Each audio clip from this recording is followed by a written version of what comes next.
As every day passes, this relief operation gets more and more urgent and desperate. Afghans hoping to escape have to walk through ranks of Taliban fighters.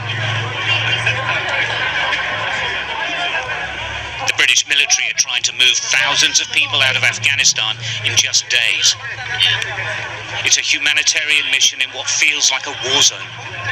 A makeshift barricade is all that separates two armies who have fought for 20 years. The Taliban are just 1 meter away. It's a picture I never thought I would ever see.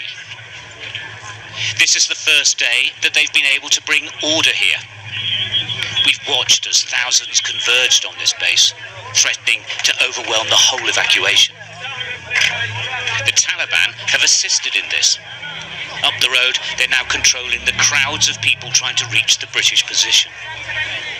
Sometimes they fire into the air to make people stop. But they are a continuously menacing presence.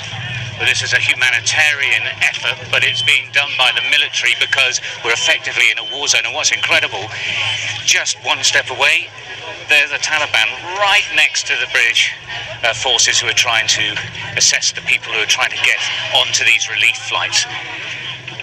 As one of the soldiers said to me, they could mess this up by just sending 1,000 blokes down the road. At the moment, they're cooperating and they're actually keeping things calm.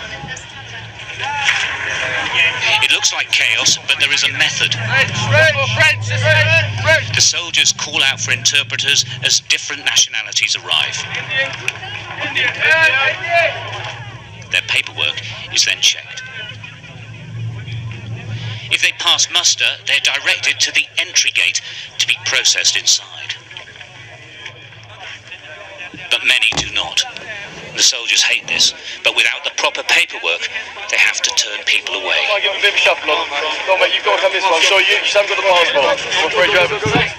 Terrified families, men, women, and large numbers of children are sent back.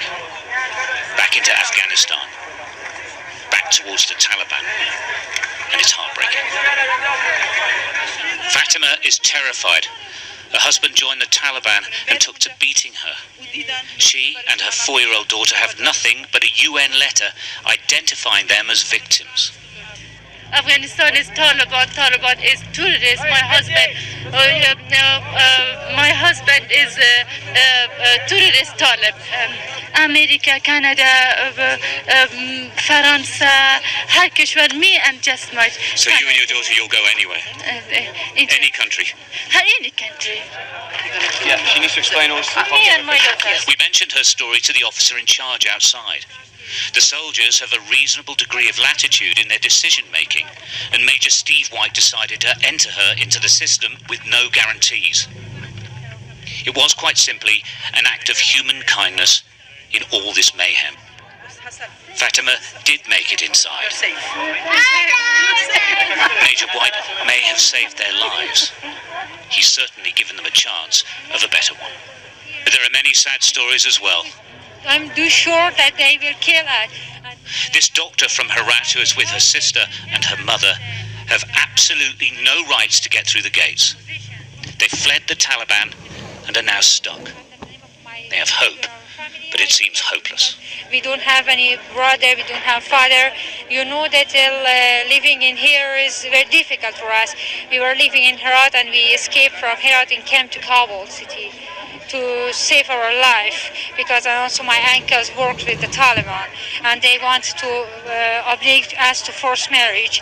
And also I'm a doctor and my sister was working with the women's rights. She studied law, and also my mother is a teacher. My mother was the teacher of students in 8th class, the boys. Yeah. The Taliban don't let her to teach the boys, and now she doesn't work, my mom.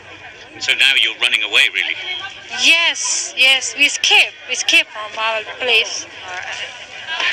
These soldiers are involved in a mission as diametrically opposed to anything they could ever have expected in Afghanistan. The Taliban have won here. In 20 years, a generation has grown up knowing what the Taliban were like. They don't want the next generation to experience it. Once again, a small contingent of soldiers are dealing with the mess. Stuart Ramsey, Sky News, Kabul.